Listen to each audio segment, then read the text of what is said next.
오늘 생각해 보기를 원하는 것은 3절부터 4절, 5절까지 있는 말씀이죠.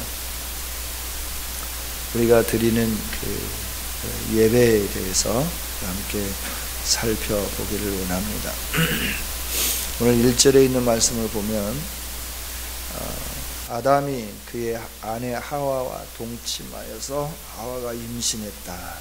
그런데 가인을 낳고 말하기를 뭐라고 말하느냐 하면 내가 여호와로 말미암아 등남하였다 하니라. 내가 우리의 인생에 후손들을 두는 일은 누구가 주시는 은혜와 복이냐 그러면 하나님이 주시는 은혜와 복이죠. 창세기 2장에 있는 말씀을 통해서 하나님이 주시는 것 1장 26절, 27절, 28절에 있는 말씀을 보면 특히 28절, 1장 28절에 있는 말씀을 보면 하나님이 사람을 만드시고 그들에게 말씀하시는데 뭘 말씀하시느냐 하면 생육하라, 번성하라, 땅에 충만하라 이렇게 말씀하시죠. 그 생육하고 번성하고 땅에 충만한 이 은혜는 하나님께서 죄를 범한 이후에도 계속 허락해 주신 것 같아요. 그래서 우리가 번성하고 자녀들을 낳으면서 살게 되는 것이죠. 그러나 정복하는 것과 그리고 모든 것을 다스리는 것은 빼앗겨서 우리가 정복하지 못하고 다스리지 못하고 우리가 정복당하고 우리가 다스림을 당하고 있죠. 자연재해에 우리가 정복당하고 또 여러 가지 것들에 의해서 우리가 이렇게 다스림을 받게 되는 것이죠. 오늘 말씀을 보면 하나님께서 등남하게 하셨다. 하나님이 우리에게 자녀들을 주셨다 하는 것이죠. 그러니까 등남하여서 그들이 성장하고 성장한 다음에 그들이 행한 일들이 있는데 그 일들이 뭐냐 그러면 하나님 앞에 예배하는 일이었다. 하나님 앞에 예배하는 일. 하나님 앞에 예배하는 일이었는데 그 예배를 통하여 하나님께서 하시고자 하는 말씀이 있는데 4절, 5절에 있는 말씀이죠. 우리 함께 읽습니다. 시작. 아벨은 자기도 양의 첫 새끼와 그 기름으로 드렸더니 여호와께서 아벨과 그의 제물은 받으셨으나 가인과 그의 제물은 받지 아니하신지라. 가인이 몹시 분하여 안색이 변하니. 아멘. 이게 중요한 건 뭐냐 그러면 제사를 드리는 그 어떤 행위가 중요한 게 아니라 제사를 드리는 자가 중요하다.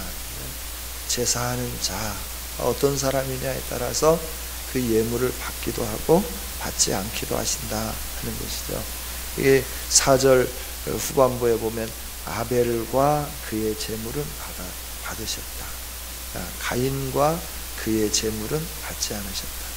제물이 무엇이냐? 이것도 대단히 중요한 일이겠지만 제물보다도 더 중요한 것은 제물을 드리는 사람이다라고 하는 거예요. 사람. 내가 하나님 앞에 예배하는 것 중요합니다. 그러나 예배하는 사람이 어떤 사람이냐라고 하는 것이죠. 예배하는 사람이 어떤 사람이냐. 이게 너무너무 소중한데 하나님은 그 다음에 있는 말씀을 보면 7절에 가서 있는 말씀 한번 볼까요? 7절 읽습니다. 시작. 내가 선을 행하면 어찌 낯을 들지 못하겠느냐. 선을 행하지 아니하면 죄가 문에 엎드려 있느니라. 죄가 너를 원하나 너는 죄를 다스릴지니라. 아멘. 아멘. 선을 행하는 사람. 어찌 네가 선을 행하면 낯을 들지 못하겠느냐 이렇게 말씀하시죠. 그죠? 선을 행하면 죄가 다스려진대요. 이게 선. 우리가 이 세상에 살면서 하나님 앞에 예배할 때 우리에게 필요한 건 뭐냐 그러면 우리가 예배 시간에 참여하고 예배 시간에 어떤 찬양을 뜨겁게 하고 예배 시간에 너무나 감격스러워서 막 뛰면서 이렇게 찬양하는 거 이것이 그렇게 중요한 거냐라고 말씀할 때 하나님은 그렇게 뛰고 예배할 때 뭔가 율동하고 예배하면서 뭔가 천하를 다 얻은 것과 같은 그런 태도로 예배하는 태도도 중요하지만 먼저는 그 인격이 중요하다. 그 예배하는 자의 삶이 중요하다라고 말씀합니다. 예배하는 자의 삶이 어떠해야 되냐 그러면 매일 선해야 된다. 선, 착함. 그렇죠? 내가 하나님 앞에 예배해서 하나님 내 예배를 받아주세요. 내가 하나님 앞에 이렇게 예배합니다. 이게 참 중요하죠. 선을 행하라 라고 하는 거예요. 이 선이 뭐냐? 히브리서 한번 찾아보겠습니다. 히브리서 11장입니다.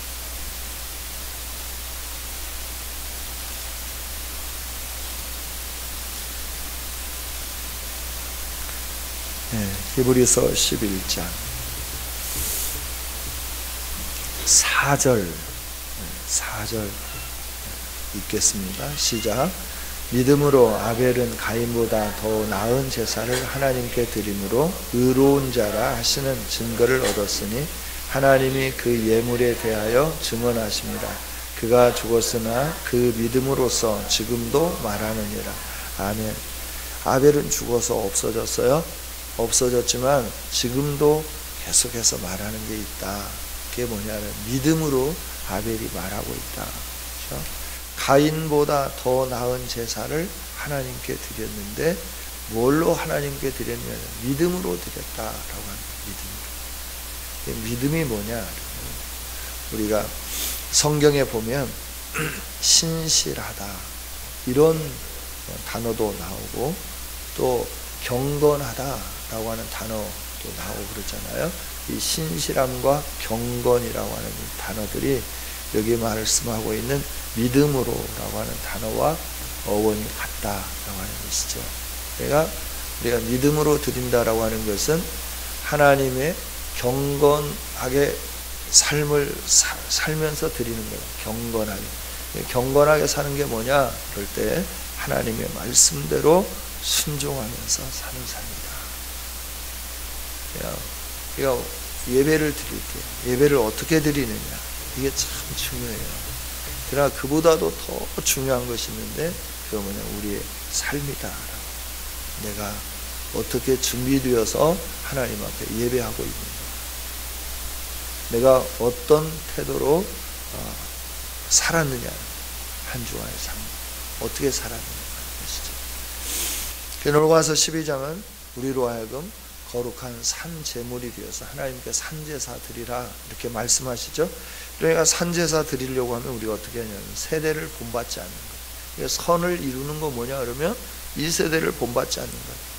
이 세대를 본받지 않는 삶이 어떤 삶이냐? 믿음으로 살아가는 삶이다라고 하는 거예요. 그러니까 저와 여러분이 예배 시간에 와서 예배 드리는 것 정말 중요합니다. 우리 평상시의 삶이 너무너무 중요해요. 평상시의 삶이 하나님과 함께 동행하느냐라고 하는 거예요. 평상시의 삶이 하나님의 말씀을 의존한 삶인가라고 하는 거예요. 우리가 하나님의 말씀에 의존하지 않고 하나님의 말씀과 상관이 없이 믿음에서 떠난 자의 삶을 살다가 예배 드릴 때 와서 예배하는 이런 것들에 대해서 하나님은 말씀하시죠. 그게 아니다라는 말씀이에요. 그래서 오늘 드리고 싶은 말씀은 하나님 우리에게 주시는 말씀은 다른 게 아니라 우리가 하나님이 받으실 만한 인격체가 되자. 저와 여러분이 하나님이 받으실 만한 사람이 되자. 평상시의 삶 속에서 선을 이루면서 살아가자. 선을 이루면서. 거짓을 제거하고 분노를 제거해내고 아름다운 하나님을 신뢰하는 마음으로 그래서 믿음으로 반응하는 이런 선을 이루어가면서 살자 하는 것이죠. 이렇게 선을 이루지 않으면 뭐가 우리를 지배하느냐 그러면 죄가 우리를 지배한다. 7절에 이렇게 말씀하고 있죠. 네가 왜 분해하느냐? 왜 안색이 변하냐? 너가 선을 행하면 어찌 이렇게 안색이 변하고 네가 분하여 할 수 있겠느냐? 내가 아벨이라고 특별히 더 사랑한 거 아니고 너도 사랑하고 내가 아벨도 사랑한다라고 하는 거죠. 그러니까 네가 선을 버리면서 사니까 너의 예물을 내가 받을 수 없지 않느냐. 이걸 말씀해 주는 거죠. 그러면서 하시는 말씀이 뭐냐 그러면 죄가 문 앞에 엎드려 있다. 그래서 그 죄가 너를 원한다. 그러지만 너는 죄를 다스려라 라고 하는 거죠. 여기 죄가 너를 원한다 하는 말씀은 여자가 남편을 이렇게 원하는 그런 삶이죠. 얘가 선악과를 먹고 난 다음에 이제 타락하게 되었고, 타락하고 난 다음에 하나님께서 이렇게 말씀하잖아요.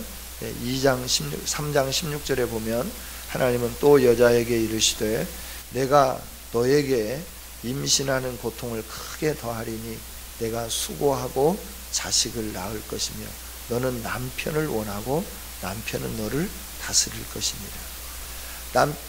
아내들의 마음이 어떤 마음이냐 그러면, 이 타락한 이후에 아내들의 습성은 남편을 다스리고 싶은 거죠.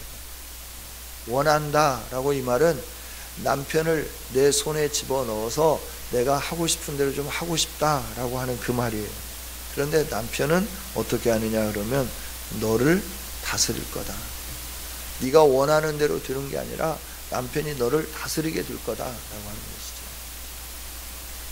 그와 마찬가지로 우리가 선을 행하지 않고 하나님 앞에 예배를 드리면 우리의 예배가 감격스러운 예배가 될 수 없을 뿐만 아니라, 우리가 그런 예배를 드리면 항상 뭐가 우리를 지배하고 다스리냐 그러면 죄가 우리를 지배하고 우리를 다스린다 하는 거예요. 여러분, 우리 인생에 죄가 우리를 다스리면 안 되잖아요. 인생에 우리의 다스림을 하실 분은, 우리를 다스려 주셔야 하실 분은 오직 하나님 한 분이시고 예수 그리스도 한 분이신 줄 믿습니다. 그분이 우리의 인생을 다스려야 우리의 인생이 새로워지는 거죠. 그분이 우리를 새롭게 만드셔야 우리가 새로워지지 않겠어요? 그래서 오늘 하나님 말씀하시는 거예요. 네가 선을 행하지 않기 때문에, 네가 나에게 제대로 얼굴을 들 수 없고, 네가 나에게 제대로 얼굴을 들지 못하는 삶을 계속 반복하니까 죄가 너를 지배하기를 원하고 너는 그 죄 아래서 머물러 있게끔 되어 있다, 이렇게 말씀하는 것이죠. 그러니까 하나님 하시는 말씀 뭐라고 말씀하냐 그러면 너는 죄를 다스려야 한다라고 하는 거예요. 할렐루야. 우리가 해야 할 일은 뭐냐 하면 죄를 다스리는 일이에요. 죄가 우리를 다스리게 만드는 일이 아니라 내가 죄를 다스리는 일이다라고 하는 거예요. 그러니까 예배와 함께 죄를 다스리는 이 삶의 근본적인 키가 어디에 있느냐 그러면 우리의 삶에 있다라고 합니다. 내가 하나님이 받으실 만한 거룩한 삶, 거룩한 재물이 되는데 우리가 신경을 써야 된다는 것이죠. 우리가 말하는 것도 신경 써야 되고 행동하는 것도 신경 써야 되고 모든 걸 다 이렇게 신경을 써야 되는 것이죠. 그래서 하나님이 받으시는 예배자들로 올 한 해는 좀 승리했으면 좋겠습니다. 김성실 자매 11조와 주정헌금 드리셨습니다. 기도하겠습니다. 하나님, 오늘 말씀을 주셨습니다. 감사합니다. 이 말씀을 우리 가슴에 새겨지게 해 주옵소서. 오늘부터 시작되는 설의 명절 모든 과정 속에서 승리하는 하나님의 자녀들 되게 하여 주옵소서. 11조를 드립니다. 주정헌금을 드립니다. 하나님 받으시고 사랑하는 딸을 통하여 영광 나타내 보여 주옵소서. 앞길을 형통하게 해주시고 하나님께서 약속하여 주셨던 것처럼 준비된 아름다운 사람과 함께 또 아름다운 가정도 꾸리게 하시고 하나님의 영광 드러내게 하여 주옵소서. 오후 시간에 또 많이 움직일 건데 하나님 움직이는 발걸음 생명싸개로 쌓아주시고 지켜주시옵소서. 즐겁고 평안한 여행 되게 해주시고 또 온 가족들과 함께 만나서 하나님의 영광을 나누는 우리 모두 되게 하여 주옵소서. 예수님의 이름으로 기도하옵나이다.